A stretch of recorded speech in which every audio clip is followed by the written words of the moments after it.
ஒரு சாதி அமைப்பே சேர்ந்து செக்யூர் பண்ணுது. அப்பாவிகளுங்குது. சில சாதி அமைப்புகள் அறிக்கை விடுறான் இன்னைக்கு. என்னன்னு விடுறான்?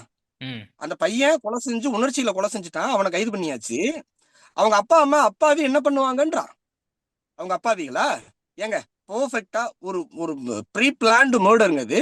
அந்த பையனை திட்டமிட்டு அந்த பொண்ணின் மூலமாக சந்திக்கணும்னு வர சொல்றாங்க. வர சொன்னதுக்கு அப்புறம் திட்டமிட்டு வா எங்க அப்பா அம்மாட்ட பேசுன்னு அந்த பையன் வந்து இந்த பையனுக்கு கால் பண்ணி அந்த பையனை தானே இருசக்கர வாகனத்துல ஏத்திட்டு போறான். ஏத்திட்டு போய் ஒரு இடத்துல வச்சு கொலை செய்ய முடிவு செய்யறான். ஒரு வெட்டு கையில வெட்டின வெட்டு அவனோடதுன்னு எடுத்துக்குவோம். மூஞ்சில 3 வெட்டு வெட்டிருக்கிறது யார் வெட்டினது? மிளகாய் தூளை தூவி வெட்டுற அளவுக்கு ஒரு ப்ரொஃபஷனலான கூலிப்படையை சேர்ந்தவனா அந்த பையன். 2 காவல்துறை உதவி ஆய்வாளருடைய மகன். அந்த அப்பா அம்மா அப்பாவி ஆயிடுவாங்களா? கொலை செஞ்ச உடனே கூப்பிட்டு யாருக்கு சொல்லுவாங்க? நீங்க எனக்கு ஒரு வேலை சொல்றீங்க, நான் அந்த வேலையை முடிச்ச உடனே கூப்பிட்டு உங்கள்ட்ட சொல்லுவேன். அப்படின்னா இதான நடைமுறை.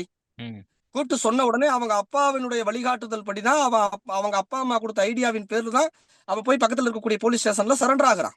செக்யூர் பண்றாங்க. இப்ப புகைப்படம் எல்லாம் கூட Ananya's Nana Nani Homes, a paradise for senior citizens.